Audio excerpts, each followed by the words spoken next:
Bonjour et bon après-midi à tout le monde. Je suis très content de vous revoir, nombreux, et j'ai l'honneur de saluer en même temps M. Rémi Brague et M. Gilles Kepel qui vont participer au débat qui aura lieu après une petite pause. Mais pour les premiers, disons, 45 minutes, vous devriez vous contenter de moi. Et pour reposer, on vous offre une petite pause de 5 à 7 minutes. Donc, on reste bien dans le cadre temporel, bien prévu. Aller et enflammer le monde. Extrait du livre des expansions. Quand on se consacre à la mission de parler de l'Europe au cours de son long deuxième millénaire et surtout de sa deuxième moitié turbulente qui débuta avec le voyage de Christophe Colomb et vit les débuts du vol spatial, ne peut s'empêcher d'avoir recours à un terme désignant un mouvement et sans lequel on ne peut pas parler convenablement du mode d'être qui caractérise les habitants de ce demi-continent raviné situé en avant de la masse terrestre formée par l'Asie. Je veux parler du mot expansion. En allemand, c'est Ausdehnung. Et ce terme, sous sa forme d'extension, gardait encore son secret dramatique, dissimulé chez René Descartes, lorsque celui-ci, divisant le monde en une res cogitans, quelque chose pensant, et une chose res extensa, quelque chose étendu, banalisa la dimension de l'extension en faisant une propriété des entités matérielles ou des corps en général.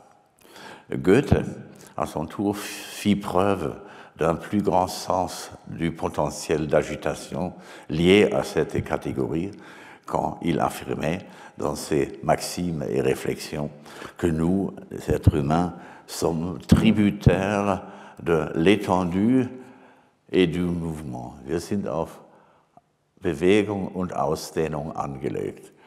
Il en tirait la conséquence, presque encore impensable à son époque, que ce qui avait jailli d'une source pouvait s'élever au-dessus des conditions de son origine. Et le vieux de Weimar ne s'en tint cependant pas aux généralités de la pensée de l'évolution, bien avant que le héros de l'impérialisme britannique en Afrique du Sud, Cecil Rhodes, eut lancé dans le monde sa devise « Expansion is everything ». On pouvait lire dans Faust II, publié en 1832, une théorie quintessentielle de la modernité, présentée dans le style méphistophélien. On est parti avec 2 navires seulement. Maintenant, nous sommes dans le port avec 20. On voit à notre chargement quelles grandes choses nous avons faites. La pleine mer libère l'esprit. Là, sait-on ce que c'est la réflexion? Là, on n'avance que par un coup de main rapide. On attrape un poisson, on s'empare d'un navire, on a la force, donc on a le droit. On s'inquiète du quoi et non du comment. Où je n'entends rien à la navigation, où guerre commence et piraterie forment une inséparable trinité.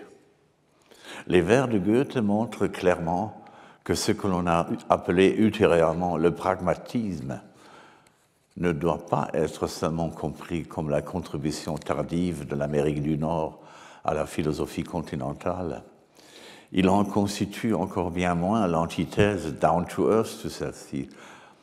En tant que discours placé dans la bouche du diable, il est issu d'une compréhension offensive de l'Europe par elle-même au zénith de ses périples dans les lointains océaniques. Et tandis que les penseurs de la génération jeune hegelienne se consacraient à la tentative de ramener sur Terre le ciel des idées, ou plus exactement sur le sol du vieux monde, Goethe avait compris qu'à l'avenir, la différence déterminante ne serait plus celle qui sépare le ciel et la terre, qu'elle soit conçue comme descendance du haut vers le bas ou transcendante du bas vers le haut. Ce qui lui paraissait décisif pour la suite, c'était avant tout la différence entre les ports et les mers. Et l'au-delà sur lequel on doit désormais compter, c'est l'autre côte, celle qu'on aperçoit après avoir traversé un océan. Et le premier pragmatisme qui s'est réalisé sous la forme de l'esprit d'entreprise maritime n'était par nature pas chez lui dans les universités de l'Ancien Monde et de la Nouvelle-Angleterre. Il n'y était pas non plus à Heidelberg ou à Jena, où l'on avait le droit de raisonner avec la permission du seigneur local, tant que l'obéissance était assurée. Non, il résidait dans les ports, où entre les navires, à l'issue de leur traversée transatlantique, comme on peut le voir sur le frontispice du Novum Organon de Bacon en 1620. Des navires revenant au pays chargés de marchandises et de nouvelles connaissances s'y dirigent vers les débarcadères, et Méphisto exprime avec clairvoyance le principe des mouvements maritimes. La haute sagesse est couronnée, le rivage est réconcilié avec la mer. Du rivage, la mer reçoit de bon gré les vaisseaux pour les emporter dans une course rapide. Et une philosophie qui voudrait réellement saisir son époque en pensée n'aurait pu se faire entendre que comme autorité portuaire logique, et que ces doctrines ne puissent passer dans la pratique sans un supplément de désinhibition morale. On peut le déduire de la consultation du diable. Pourquoi te gênerais-tu donc ici? Ne dois-tu pas depuis longtemps coloniser? Et quand le pragmatisme diabolique de Goethe transpose la figure de la Sainte Trinité dans l'alliance de la guerre, du commerce et du piratage, il émet la supposition trop réaliste, mais en réalité étriquée, que les hommes ne se risquent à sortir sur les mers que sous l'influence de bas motifs, qu'il s'agisse de l'envie de pouvoir et de la cupidité, ou bien d'arrogance, ou encore parce qu'ils ne discernent sur le continent ni mission sensée, ni chance de bonheur crédible. On aimerait reconstituer la manière dont le thème de l'expansion a pris possession de l'homme européen au début des temps modernes, ne pourra se contenter d'approuver l'image de l'être humain défendue par le diable. Au cours des premières décennies de ce XVIe siècle, qui s'est mis en marche avec ce qu'on a appelé plus tard chez Carl Schmitt la prise du monde, die Weltnahme, par les membres des nations européennes en Genèse, on ne percevait pas encore la moindre trace de cette tendance à l'expansion pour l'extension, Ausdehnung der Ausdehnung willen, dont Hannah Arendt affirmait qu'elle constituait le trait essentiel de l'impérialisme. Il faut entendre par là le modus operandi des décennies entre 1880 et 1914, tel qu'il se manifesta surtout dans la mêlée pour l'Afrique. Au début des temps modernes, le motif de l'expansion était autant lié à l'esprit de la navigation maritime qu'à celui de l'affirmation du pouvoir politique. Il s'exprimait plus dans ce que Ernst Bloch appela jadis la fouille horizontale en quête de trésors, die horizontale Schatzgräberei, que dans la pression vers la formation d'États et des colonies. La pression vers l'extension était au début plus liée aux impulsions de la curiosité cosmogéographique et aux défis religieux que constituait la découverte des peuples non baptisés qu'au besoin ressenti par les trônes rivaux de l'Europe de devancer les autres monarchies dans l'exploration du globe.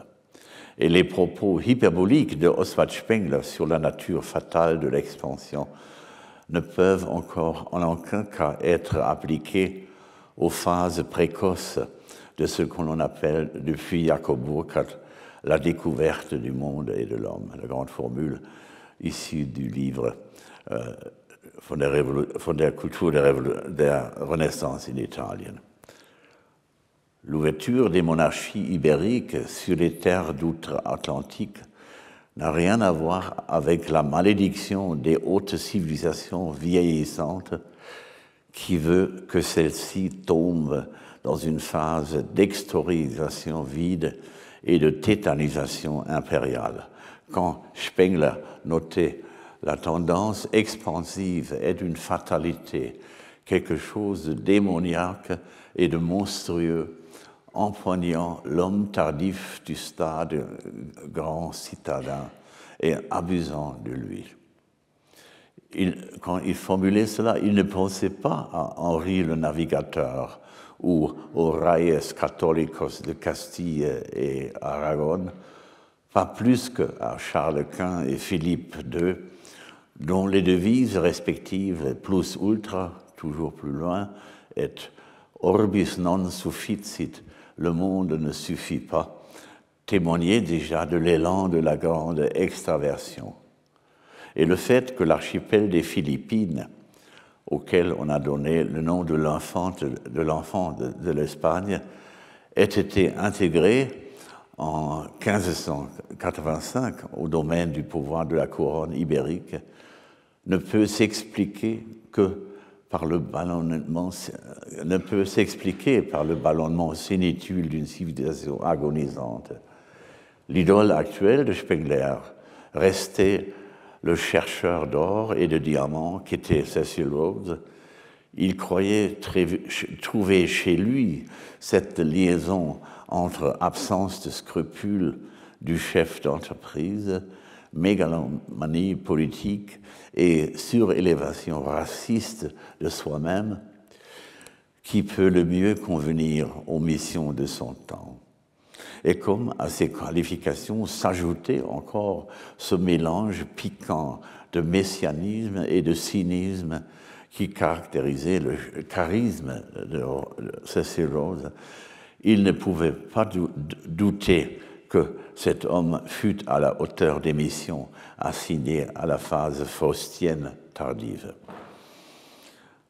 Mais pour atteindre en revanche les sources plus anciennes et pré-politiques de l'expansion, il est indispensable de s'interroger sur les motivations des navigateurs des premiers temps, sans lesquels les sorties en mer et leurs lourdes conséquences n'auraient pas eu lieu. On pourrait cependant aussi bien remplacer le mot motivation par des expressions comme délire, rêve éveillé, vœu pieux ou erreur directrice. Et le cas de Christophe Colomb est ici particulièrement instructif. C'est sur la base de ce qui l'animait que s'est constitué un amalgame indémêlable d'ambition et de superstition dans lequel s'était imbriquée la conviction, fixée par auto-hypnose, de la justesse de sa conception de la forme sphérique de la Terre. Or, la croix et le globe formaient la croix et le globe formaient la trinité de son univers. Et si cette synthèse bizarre put inspirer des succès réels, cela tenait d'une part au fait que la foi dans le globe avait été confirmée, même hyper-vérifiée de manière ahurissante par les voyages même de Colomb.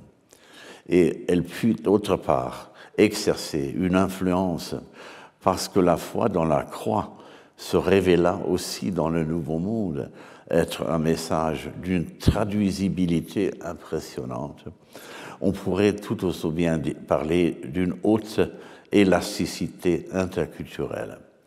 Et pour finir, si elle put s'imposer, c'est parce que la foi en l'or, soutenue par la mise en esclavage des populations indigènes, a prouvé pendant des siècles sa capacité à motiver l'importation dans une culture monétaire préexistante des métaux précieux en provenance des zones périphériques.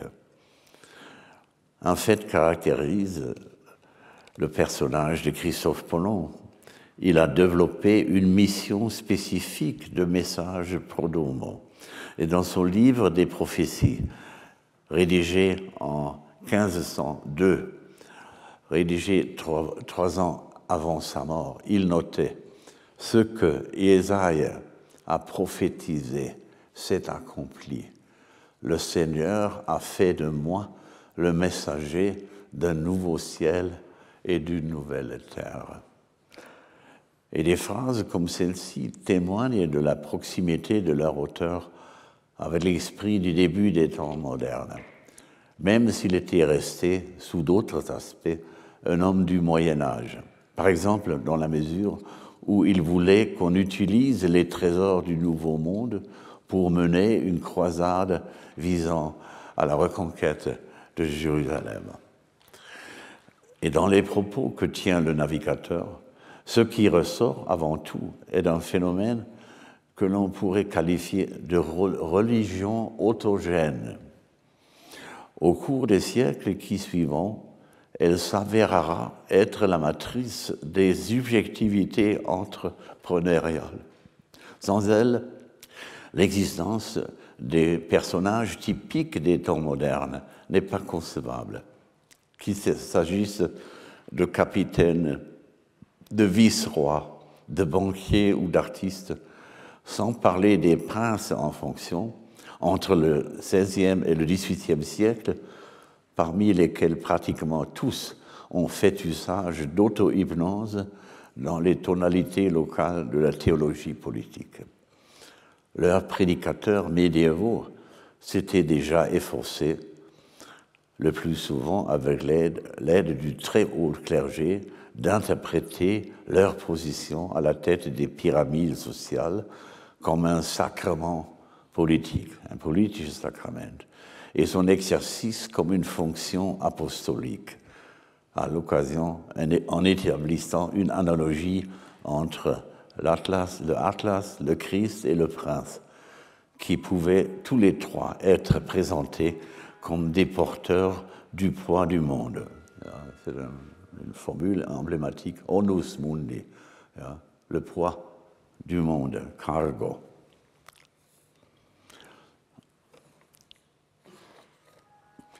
Et les détenteurs du pouvoir, de la conscience, de la mission à remplir et de l'initiative agissaient fréquemment comme des prêtres de leur propre cause en rédigeant eux-mêmes les nobles scénarios de leur action. Et Colomb se décrit presque comme un messie pourvu de voile. Conformément à son prénom, il pensait avoir reçu la mission de porter le Christ sur les eaux une fois de plus, en l'occurrence, cette fois-ci, au-dessus du gué atlantique. L'un des deux mots clés qui ouvre la porte d'une compréhension plus complexe des modèles modernes d'activité d'expansion sur le front océanique se trouve dans une déclaration faite en 1581 par Ignace de Loyola, le fondateur de la Societas Jesu, qui venait tout juste, en 1540, d'obtenir la reconnaissance du Saint-Siège. Il s'agit d'un commandement d'une portée historique, même s'il a été prononcé seulement de façon orale, qui aurait été exprimé, si l'on en croit la légende de l'ordre, avant le départ du basque Francisco de Javier, 1503 jusqu'à 1552 pour sa mission indienne. Ite inflammate omnia. Allez et mettez le monde en flamme. Et peu de temps avant cette date, sur la base de la demande adressée au pape Paul III par le roi portugais Jean III, afin qu'il envoie des missionnaires en Inde, Francisco avait été nommé nonce apostolique pour l'ensemble de l'Asie. Il arriva comme passager de la flotte royale en mai 1542 à Goya, qui était, depuis 1510, le principal point d'appui des Portugais en Inde. Et il y déployait en quelques petites années une pratique missionnaire qui connut à première vue un très grand succès. Il aurait baptisé plus de 50 000 indigènes. Il ne fait aucun doute que le verbe latin « inflammare » possède un sens apparenté, voire quasi identique à celui du terme « évangélisare », devenu courant dans l'hémisphère de l'Europe latine depuis les temps antiques pour désigner l'activité apostolique. Et le deuxième mot clé permettant d'éclaircir la nouvelle situation est le terme « missio », entré spontanément comme mot d'emprunt au latin dans les langues nationales modernes, mission en français, mission en anglais, mission en espagnol. En tant que distillat du travail jésuitique sur les concepts, celui-ci n'entre certes qu'au milieu du XVIe siècle dans le vocabulaire de l'Église et du monde. Il s'imposa rapidement et avec autant de naturel que s'il avait été en usage depuis les premiers jours des Actes des Apôtres et de l'histoire de l'Église. Son apparition referma presque subrepticement une faille jusqu'alors ouverte dans le vocabulaire des cultures chrétiennes. Et dès lors qu'on parlait de mission, on disposerait pour l'avenir d'une expression qui désignait à la fois une action, sa justification et son organisation. Et l'ordre de mission ignatien, qui marque le début de la mission asiatique, citait indirectement, mais sans ambiguïté, le passage classique du Nouveau Testament, je veux dire Matthieu 28, 19, dans lequel Jésus, le ressuscité, envoie ses disciples pour exercer en son nom et celui du Père et du Saint-Esprit, par l'enseignement et le baptême, une œuvre de conversion aussi urgente que débordante. Et ce fut cependant d'abord dans un cadre temporel étroitement limité, parce que l'on suppose que le retour du Seigneur en majesté aurait lieu dans un délai très court. Et Ignace a regroupé cet ordre double, enseigné et baptisé en une mission compacte, inflammate omnia. Mais le terme omnia latin pouvait sans doute remplacer de manière à peu près adéquate le grec panta te ethne, tous les peuples, mais uniquement sous la prémisse que les oreilles du début du christianisme y percevraient la synonymie évidente des peuples, ethne ou la gentes, et des païens. Et si inflammare n'incluait pas seulement le baptême, baptizein, mais aussi l'enseignement ou le transformer en disciple, mathetoian en grec, un trait offensif, en même polémique, voire polymogène, s'imposait dans la mission extérieure actualisée, conformément à la nouvelle situation du monde après Christophe Colomb et Vasco da Gama. Les liens entre le thème de l'inflammation et la dynamique de la mobilité missionnaire n'apparaissent pratiquement en aucun point de la littérature avec une aussi grande clarté que dans un passage de l'Apologie de François Xavier que le prédicateur baroque allemand Abraham à Santa Clara, de l'ordre des Augustins aux pieds nus, fut imprimé en 1677 chez un éditeur viennois.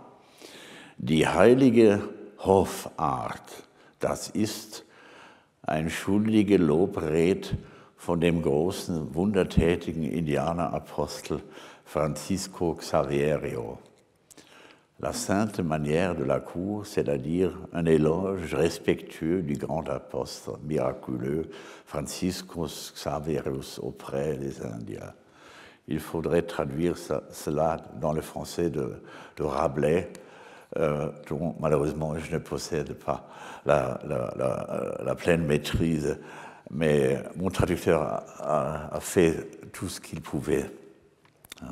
Et l'orateur y décrit la manière dont le missionnaire en Asie se hâtait d'aller d'un peuple à l'autre pour baptiser tout ce qui lui passait sous les yeux. Wo ist die Rede?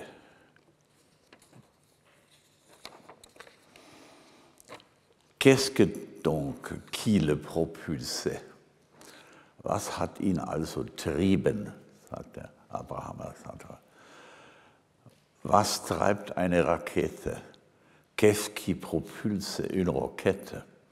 Si bien qu'avec son appendice en bois, elle vole de ses propres ailes. Qu'elle fasse partout entendre explosion et bruit creux. C'est un feu qui le propulse, car il a été propulsé par le feu de l'amour des âmes, cet homme miraculeux, tant et si bien qu'il prêche en tout lieu, sur mer, dans les vaisseaux, dans les églises en chair, dans les villes, par les rues. Un bon prédicateur doit être tel que le bœuf métallique de Beryllie. Je pense qu'il confond ici deux histoires différentes et en vérité il veut parler du fameux taureau de Pharsalos, hein, de Phalas, le taureau de Pharsalos, hein, qu'ainsi concocte un cerveau tyrannique pour qu'il soit creux à l'intérieur et que si on enferme un pauvre homme dedans et allume ensuite un feu sous cette espèce de bœuf en métal, la chaleur arrache au malheureux force cris épouvantables, et ces cris sortant de la bouche du bœuf paraissent moultement étonnants, comme si ce bœuf inanimé criait avec la voix d'un autre. Voce mugit aliena. Il fait un bruit avec la voix d'un autre. Un prédicateur doit être donc fait de telle voix que de sa bouche ne sorte pas sa voix, mais bien plus la voix de celui qui, telle une langue de feu, descend au-dessus des apôtres. Et ici, il utilise une citation de la Vulgate selon Matthieu. Non enim vos estis qui loquimine, sed spiritus patris vestri qui est in coelis. Ce n'est pas vous qui parlez, mais c'est le Père qui parle à travers vous, un Père qui est au ciel. Mais les réflexions de Abraham à Santa Clara montrent que le travail d'expansion des missionnaires jésuites tentait de s'exprimer en expression pyrotechnique dans la mesure où les prémices médiumniques étaient mises en jeu de manière tout à fait explicite sur le plan spirituel.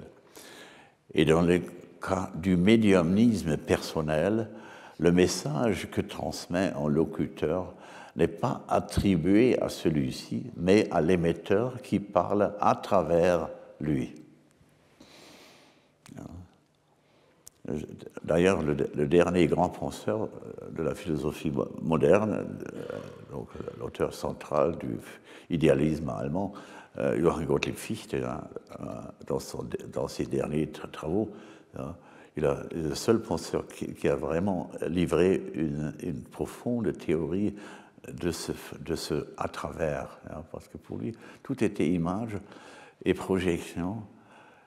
Et la subjectivité n'était rien d'autre d'un canal plus ou moins ouvert ou fermé, hein, à travers lequel l'absolu s'exprime. Hein. Et là arrive le problème que, au niveau de la médiumnité, toutes les âmes sont du genre féminin. Hein. Il n'y a pas de masculinité au niveau psychologique. Hein. Et c'est une raison pourquoi l'homme en tant que tel est ontologiquement frigide, hein, parce qu'il s'avère, la plupart du temps, il s'avère impénétrable. Hein.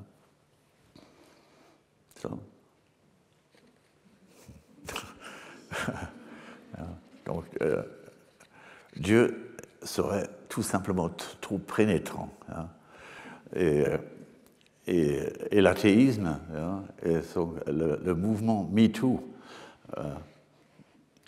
de la psyché européenne, hein, il m'a aussi touché, hein, cochon dans les cieux. Hein. Donc, pardonnez-moi, parfois je fais des évasions un peu perverses, mais je pense que c'était nécessaire. Mais manifestement, le christianisme était depuis le début structuré comme un système de communication animé par un expéditeur. Et il s'expliquait spontanément et presque depuis la première heure par le concept de l'apostolat. Et commençant par les 12 premiers, on obtint, avec le personnage de Paul, le 13e apôtre, autoproclamé, une extension à des personnes qui n'avaient pas connu Jésus de son vivant. Il y eut ensuite une ramification par chaîne de messagers de 2e, 3e génération et ainsi de suite. Et cela d'autant plus qu'il est devenu clair qu'au cours des décennies post-Christonatum, qu'on ne pouvait plus compter sur le retour du Messie dans un proche avenir. L'éclat discret du concept de mission, avec son universalité abstraite, se transforme d'abord directement en auto-explication de l'action conçue comme médiumnique. Et c'est la raison pour laquelle le pathos jésuitique de l'obéissance inconditionnelle n'est pas seulement dû à une idiosyncrasie du fondateur de l'ordre ou aux effets tardifs de son passé militaire. Il est fondé sur l'explication et l'explicitation devenue actuelle du schéma médiumnistique, sans lequel l'action d'expansion apostolique que l'on qualifiait désormais d'apostolique n'est pas pensable dans les conditions de la situation post-colombienne, post-Vasco da Gama, post-Magellan. On pourrait pratiquement affirmer que Ignace, dans une sorte d'action parallèle à la constitution prémoderne des États, a créé un nouveau type de fonctionnaire sacré qui était assigné d'une manière particulière aux souverains de l'Église. Et au sein de l'agence jésuite, l'obéissance monacale générale, qui s'exprime par les fameux 3 vœux, se renforça pour devenir une obéissance spécifique au pape, scellée par le 4e vœu qui devait, pour savoir se transformer en une obéissance inconditionnelle au supérieur. Et la construction de ce système d'abnégation échelonné a imposé l'idée que le service sur le front des missions imposait un degré particulièrement élevé de désintéressement intéressé. Il devait garantir que les acteurs deviennent de purs canaux avec un minimum d'ivresse personnelle. Je pas l'ivresse, non, quel est le bruit hein? Dans la théorie de l'informatique, si un appareil produit des sons qui gênent, vous l'appelez comment? Bruissement. Le bruit. Mais ce n'est pas l'ivresse, non. Et donc des médias parfaitement perméables de leur message. Et si l'impératif catégorique de Kant, dans l'une de ses versions, disait en substance qu'on n'a jamais le droit d'utiliser son prochain, dit soi-même, uniquement comme un moyen, mais qu'on doit toujours aussi les respecter comme des fins, hein, dans le texte agit de telle sorte que tu traites l'humanité aussi bien dans ta personne que dans la personne de tout l'autre, toujours en même temps comme une fin et jamais simplement comme un moyen. Hein? Et ici, il réserve, jésuitique intervient, qui dit que sauf dans le cas où tu fonctionnes toi-même comme un pur moyen du pape qui, pour sa part, exerce, en l'idéal, sa fonction comme un pur moyen de Dieu. La transcendance de la fin légitime de l'auto-instrumentalisation totale, pour peu qu'elle soit possible, un schéma qui est revenu provisoirement sous les prémices athées au début du XXe siècle chez les révolutionnaires professionnels formés par Lénine. C'est d'ailleurs le moment où l'intervention de Albert Camus peut attaquer, hein, lorsqu'il disait dans un de ses écrits des années 40 tardifs qu'il n'existe qu'une seule question philosophique, c'est la question du suicide. Parce que le suicide, c'est l'auto-instrumentalisation absolue.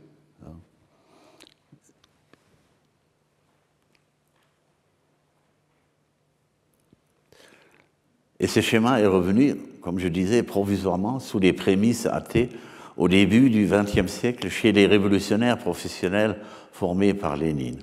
Et l'idée de l'absence de qualité à laquelle Musil a adressé un monument beaucoup admiré et peu compris, remonte au médiumnisme sacré du chrétien en service au front extérieur, commandé d'après le concile de Trente.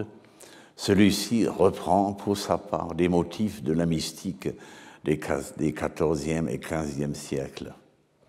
On peut du reste décrire aussi l'histoire de la modernité dans son ensemble comme une profanation permanente et progressive des qualités personnelles de médium, jusqu'à la chanson des Pink Floyd, Brain Damage, publiée en 1973, d'où émerge ce fait remarquable « There is someone in my head, but it's not me ».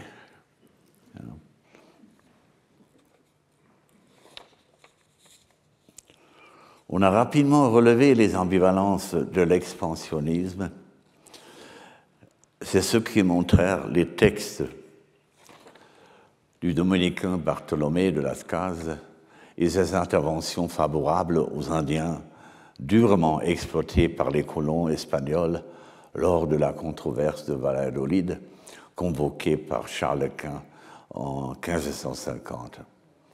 Et son collègue d'ordre, Antonio Montesino, mort déjà en 1528, l'avait devancé. Il avait déjà osé, en 1511, affirmer aux colons espagnols de Saint-Domingue, en présence du vice-roi Diego Colón, le fils aîné du découvreur, qui se trouvaient tous en état de péché mortel, parce qu'ils avaient négligé d'aller au-devant des Indiens dans l'esprit de l'amour fraternel, au lieu de les exploiter. Et avant même la fin du XVIe siècle, Michel de Montaigne, dans le chapitre de ses essais intitulé « Des cannibales », se détourna des valeurs traditionnelles et souvent marqué par l'hypocrisie en disant des tribus cannibales d'Amérique du Sud que nous, Européens, les dépassions dans toute espèce de barbarie. Et la plupart des Européens ne prirent que très tardivement conscience de toute l'ampleur d'ambiguïté, pour autant qu'ils parvinrent même à accéder à un moment de réflexion. Il ne resta pas grand-chose des anciennes certitudes liées à la mission, que ce soit sur le plan de la chrétienté ou de la civilisation tout court, quand on se mit à l'ère du début de la décolonisation à tirer le bilan des effets d'expansion. Une ombre lourde tomba sur la notion de mission en tant que telle, si bien que ces derniers temps, un nombre non négligeable d'auteurs n'osait plus utiliser le mot en M, das M-Wort, catimini. Et certains cherchent une protection en affirmant que les ordres missionnaires ont été les précurseurs réels des réseaux sociaux. Mais au sens positif, le concept de mission ne demeura utilisable qu'en dans sa version sécularisée. Elle suppose la transition de la notion apostolique de l'action vers un concept englobant tout effet actif produit sous n'importe quelle motivation expansive, peu importe que son orientation relève de l'esprit d'entreprise dans la charité, des services secrets ou de l'armée. Il faut ajouter que lorsque les théoriciens canadiens de la culture, Marshall McLuhan, formule dans son œuvre principale Understanding Media, The Extensions of Man, le principe de la théorie communicationnelle moderne, The medium is a message. Cela ne peut être interprété que comme un média, comme un théorème crypto-théologique.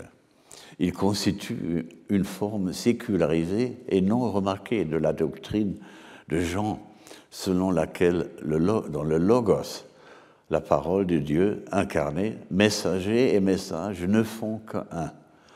Et McLuhan avait appréhendé le déficit logique de la modernité au regard du fonctionnement des médias en général. Il avait bien compris que la culture moderne avait besoin d'une notion abstraite et universelle du message ou de la mission, notion qui dépasserait la différence entre le sacré et le profane, afin de pouvoir s'entendre de manière adaptée sur son agir communicationnel dans le Global Village, dans le village global. Et il croyait l'avoir trouvé avec le terme message ou message. Et celui-ci constitue une expression sur le palier de la plus haute abstraction auquel on peut affecter le concept mathématique d'information, lequel, quant à lui, possède aussi une préhistoire théologique.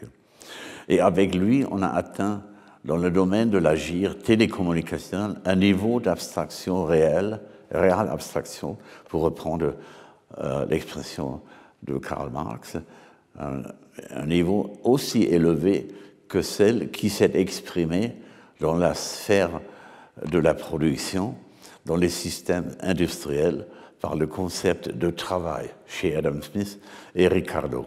Et comme l'avait souligné Marx, ce concept venait tout juste, dans le système de la multiplication du capital, de devenir compréhensible comme travail en général, travail sans phrase. Arbeit überhaupt, Arbeit sans phrase. McLuhan aurait pu souligner avec autant de justification qu'il avait fallu attendre l'époque moderne pour qu'on ait affaire à un message en général, à un message sans phrase porté par un médium.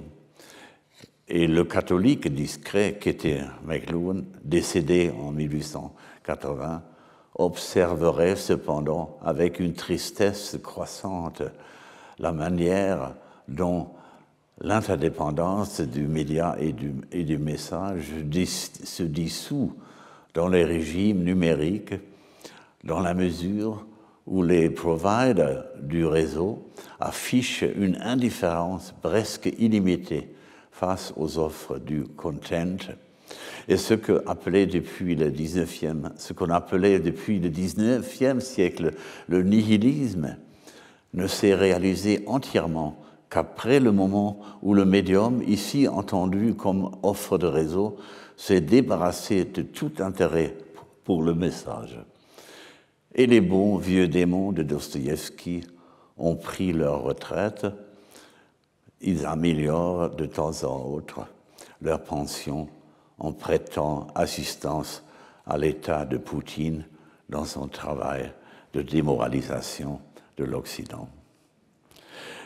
Et sur les aspects de l'expansion globale de l'Europe, entre la traversée de Christophe Colomb et le déclenchement de la Première Guerre mondiale, qui compte dans notre perception actuelle des événements parmi les plus gênants et en même temps les plus indéniables, on trouve le lien indissoluble entre les énergies expansives émanant de l'Europe et les conditions d'une stricte unilatéralité. Et c'est à cause d'eux que l'élément cinétique et la plénitude de la force d'initiative reposait exclusivement sur la partie européenne, tandis que pour les partenaires qui se trouvaient sur l'autre rive, ne pouvaient plus jouer dans la majorité des cas que le rôle d'esclaves, de serfs ou des sujets, ou dans le meilleur des cas des collaborateurs exécutant pour le pouvoir des gouvernants locaux et autres subalternes. Peu d'historiens actuels posséderaient encore la nonchalance cynique avec laquelle Carl Schmitt constatait en 1950 dans son œuvre principale le nomos de la terre dans le droit des gens du jus publicum européen en 1950. Les découvertes se font sans l'autorisation préalable du découvert. Leur titre juridique réside donc dans une légitimité supérieure. Ne peut découvrir que celui qui jouit intellectuellement et historiquement d'une supériorité suffisante pour appréhender ce qu'il découvre avec son savoir et sa connaissance. Et la supériorité intellectuelle était entièrement du côté européen. Il serait donc faux de dire que les Aztèques et les Incas auraient tout aussi bien pu découvrir et cartographier l'Europe que les Espagnols l'avaient fait avec eux et leur pays. Les fictions de la théologie de la mission, selon lesquelles les peuples non baptisés du Nouveau Monde attendaient avec une fébrilité inconsciente leur découverte, leur conversion et leur rédemption, ne sont pas seuls à révéler le malaise apparu de manière précoce dans la symétrie des relations. On le voit aussi dans un passage aussi notoire que symptomatique de l'épopée nationale portugaise Os Lusíadas, parue en 1572 en version imprimée, qui célèbre la découverte de la voie maritime vers l'Inde par Vasco da Gama en 1497. Et dans le quatrième chant de ce grand poème, deux personnages apparaissent en rêve au roi portugais Manuel le Chanceux, Manuel o Venturoso. Malheureusement, je ne dispose pas de traduction française valable de ce passage. Mais pour résumer, il y a deux hommes vêtus en couleur foncée, tout mouillés.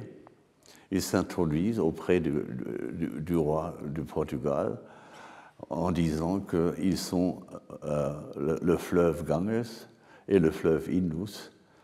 Et ils apparaissent dans son rêve, dans son imagination, pour le demander de prendre possession de l'Inde et de leur territoire.